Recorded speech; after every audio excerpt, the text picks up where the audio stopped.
Federata Shqiptare e Karates në bashkëpunim me Bashkinë Divjak kanë organizuar ditën e diel një testim me pjesëmarrjen e sportistëve të ekipit B të Shqipes, si dhe ekipit Arnisa të Divjakës, i themeluar së fundmi me karateistë të grup moshave të ndryshme. Në këtë event sportiv të mbajtur në sheshin para bashkisë dhe drejtuar nga trajneri i ekipit kombëtar të karates, zoti Lirim Dedej, merrte pjesë dhe presidenti i Federatës Shqiptare të Karates, zoti Petrit Baba.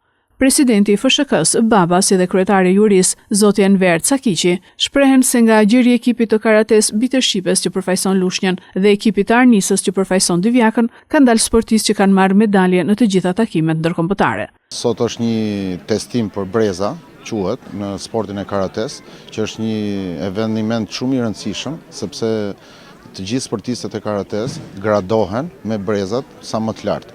Deri ke brezi zi që quhet master. Karateja nuk është një sport tradicional shqiptar, se ne jemi më shumë tek futbolli, basketbolli, volejbolli, po sporti karates ka një pjesëmarrje shumë të madhe. Ne kemi një rreth 540-550 member në federatën tonë, janë 24 shoqata.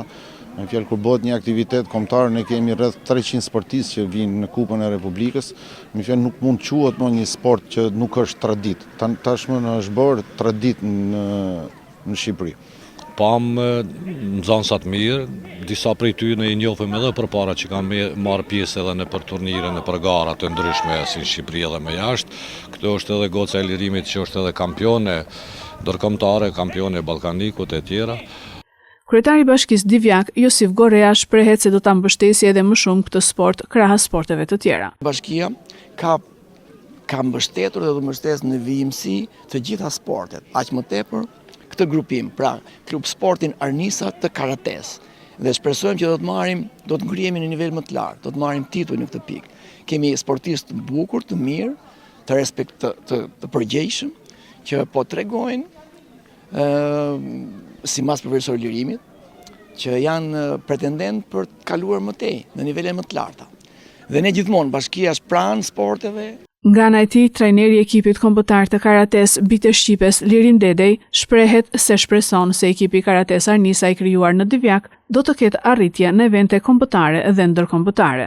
Tani kemi edhe një ekip të dytë që drejtohet nga mua, pra ekipi i Arnisës së Divjakës, ku kemi shumë sportista që më përpara se vitesh pranë ekipit B të Shqipës, tani do përfaqësojnë në ekipin e Divjakës, ku me mbështetjen e Bashkisë së Divjakës kemi pritshmëri shumë të larta.